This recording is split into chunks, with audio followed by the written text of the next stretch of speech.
Be careful what you wish for, Parker.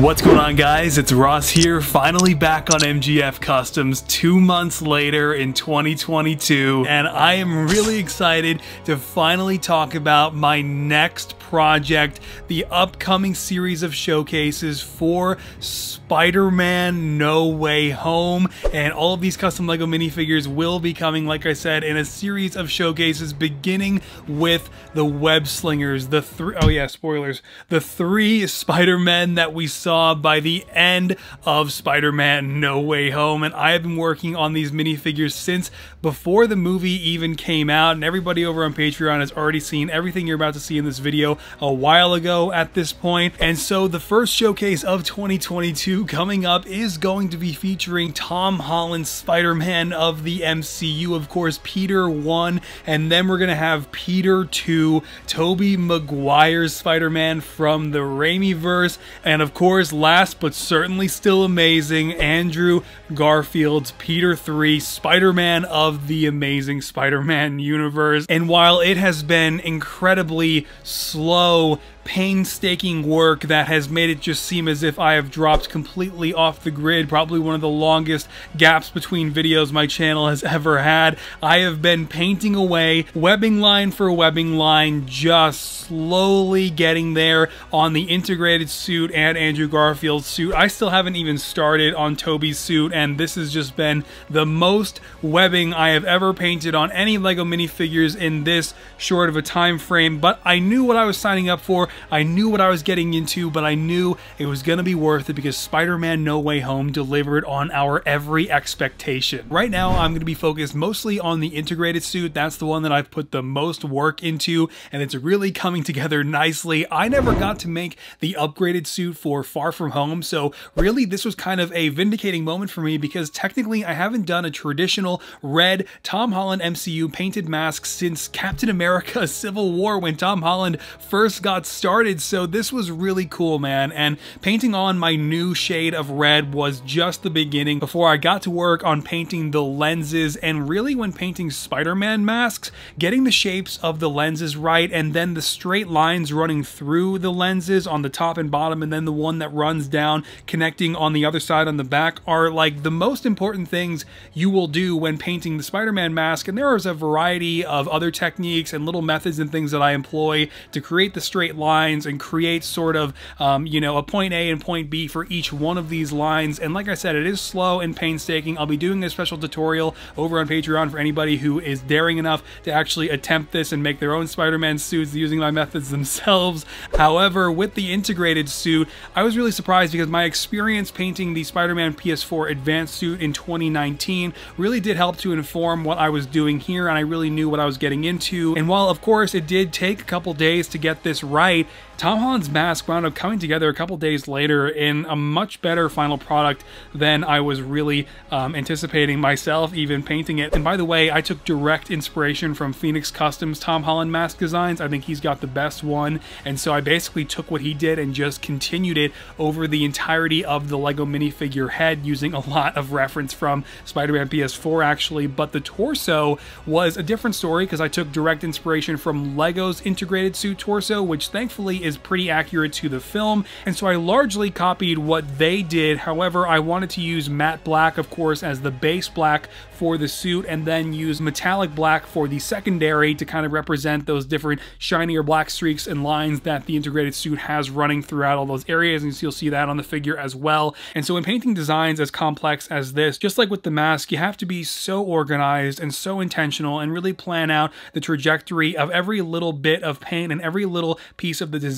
And again, just like with the lenses on the mask, getting that initial gold shape in the middle of the chest correct was so important. It has to be even, it has to be directly in the center, and it has to have all the correct angles so that the rest of the painted designs can stem out from it. And even then, man, I had a tough time packing all of it in there and keeping it looking as clean as I could. And I think eventually the final results really did come together, and it does kind of go up and over the top of the torso, and I had to really consider the trajectory of that as well, to consider, you know, where it was connecting to on the back and everything. And, you know, the torso really is coming together nicely, but unfortunately the arms wound up being a little bit inaccurate because, as it turns out, out, and I realized this after actually going to see the movie. Hot Toys was given, I guess, some bad reference because they sort of have a more triangular shoulder design on their integrated suit prototype coming up, and I pretty much just painted that onto my custom without realizing that the shoulder designs are a little bit more square and angular, kind of like the Iron Spider suit, and unfortunately there's really no going back from that. I'm not repainting all of that. It took a while, and so that's just going to remain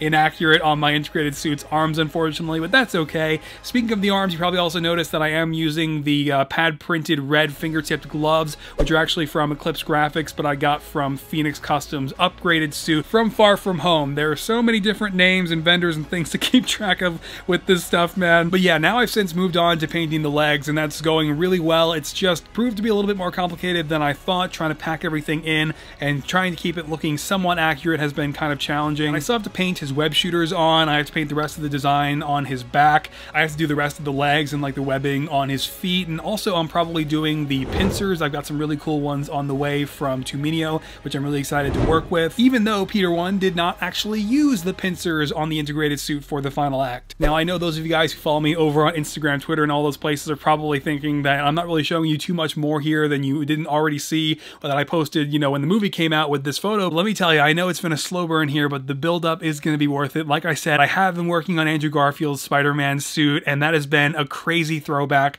to 2014, and really kind of a vindicating moment for me, because I never really liked how my original Amazing Spider-Man 2 custom turned out all those years ago, so getting to go back now, literally 7 years later, and take another shot at it without ever looking back at the old one has been so cool. And seeing the reactions from everybody over on Patreon every time I make a substantial bit of progress is even cooler. I can't wait for you guys to see it, but I do have to paint his arms and make some more general progress on him before I can do a proper photoshopped kind of like preview edit like I did for Tom Holland's Spider-Man here. Now, I did actually want to talk to you guys about the unmasked heads. So Phoenix Customs, and I think he did this one with Rex Mini Brick as well. I reviewed it on the channel here. It was one of my last videos before my disappearance, before I got snapped away. He did this really great Tom Holland likeness. His most recent one is fantastic, and I think really nails it.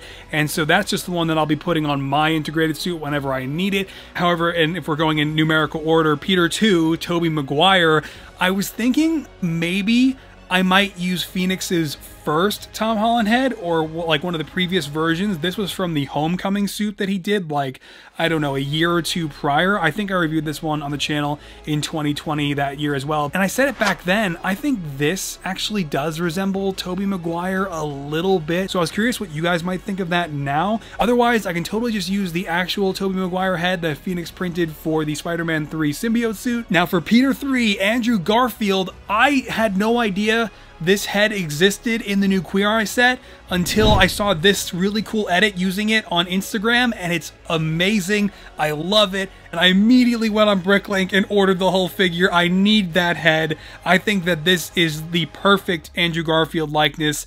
I don't know if any of you guys will disagree, but I think that's Andrew Garfield, and I'm so excited to put it on my custom that I'm working on right now. I also ordered this really cool 3-pack of heads from Firestar Toys. These are double-sided as well. They have some really great custom printed faces, man. Let me tell you, some of them are just fantastic, and I think these are no exception. I don't necessarily think I'll be using any of these as the primary unmasked heads, but certainly if I want to like recreate certain scenes in Photoshop using these different expressions, I think these are going to be fantastic. But yeah, while I have some good progress on the integrated suit and Andrew Garfield's Spider-Man suit so far, I have yet to start on Tobey Maguire's iconic Raimiverse suit, and that's okay, because I mean, I feel so much more prepared for that now that I've been working on the integrated suit and Andrew's suit so much. And I mean, you know, just working on those two have really kind of made me just so much more comfortable with the idea of finally tackling the iconic Spider-Man suit from my childhood, and I can't wait to do it. I can't wait to continue working on these 3 suits. And again, you can follow along with the progress as it'll happen over on my Patreon first. I'm really excited to make some headway on Tobey pretty soon here as well.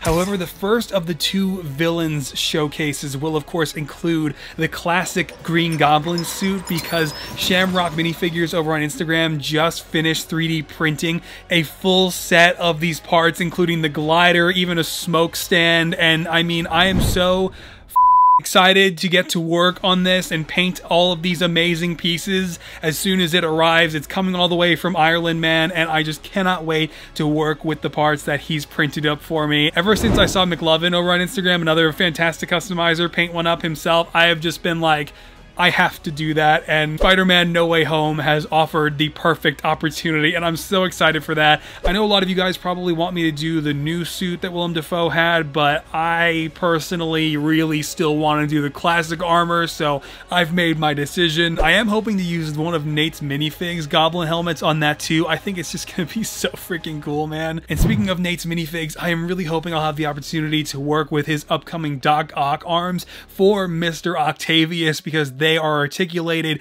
and to scale and proportional, and even hold the minifigure up, of course, and just look like the best Doc Ock arms this community has ever seen. For Electro, though, I might need a little bit more reference. We have this one concept art piece, but I mean, honestly, I'll probably be waiting for the movie to hit digital before I can make Electro, unless some of you guys miraculously know where I can find reference elsewhere. I'm hoping that maybe there'll be a new collectible or an action figure or something that'll give me more reference than what we currently have. For the second and final villains showcase, this is going to feature 3 of the most challenging figures I have ever attempted to make, beginning with Sandman, who I do actually have a few ideas for, and if it does wind up working out, it's going to look so freaking cool, man. It's just really going to challenge me, because it's going to be unlike anything I have ever tried to make before, and will definitely require some natural elements, I think, but I'm definitely still open to any ideas you guys might have, so still leave those below. It's just the Lizard has to be the one figure out of all of these that still scares the hell out of me. I think I have a really good idea for how I want to do it. It's going to require some modding and some sculpting and some really slow painting for the scales, and I don't know if I'm gonna make it, to be honest. However, I am very much looking forward to the day when I do complete the Lizard. However, we cannot forget the actual final true villain in the film that completes the actual Sinister Six. The tree is just going to be insane. I'm going to have to make an actual Lego style tree that isn't that is still a little too far out to talk about at the moment, but I will have a 6th and final villain for the Spider-Man No Way Home project that's going to be featuring some pretty cool 3D printed parts from Benson Bone over on Instagram that I'm also very excited to work with when the time comes. It's just, the time keeps flying by, and I'm like, oh man, I hope I'll still be able to make the Batman costumes and the Doctor Strange costumes I want to make within like a reasonable time frame, and also Moon Knight, who they just tacked in for March 30th. I'll probably just make him for like the finale of that show, to be honest with you. But as always, guys, you know me, when I sometimes randomly show up freaking 2 months later, I'm still losing it over here trying to finish customs and make some pretty cool shit. So I am really proud of that cool shit though so far, and I cannot wait for you guys to see all of it finished eventually one day. This is not going to be the next Avengers Endgame project, which I do still plan on continuing, hopefully this year, man, if the time does allow for it. Hopefully there will be an opportunity closer to the summer to actually go back and do that, even though I said that last year and the year before.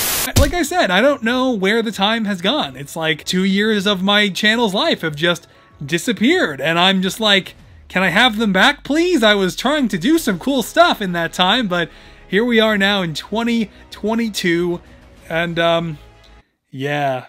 But thank you so much for still being here and being so patient with me. Like I said, the progress is always hitting the Patreon first, but eventually hits the Instagram, and way after will be over here on the YouTubes when the figures are actually more presentable. And then of course, also you can find me over on my second channel, where I am still posting vlogs like really regularly and reaction videos to the Book of Boba Fett right now. And it's just always easier content to make over there, which is why I'm always posting over on my second channel more than my actual main channel, which I'm hoping to change, like starting with this video. So wish me luck, guys, and I wish you the best of luck in your 2022, and I hope to see you soon with some more updates toward the Spider-Man No Way Home project. I imagine you probably have a lot of questions.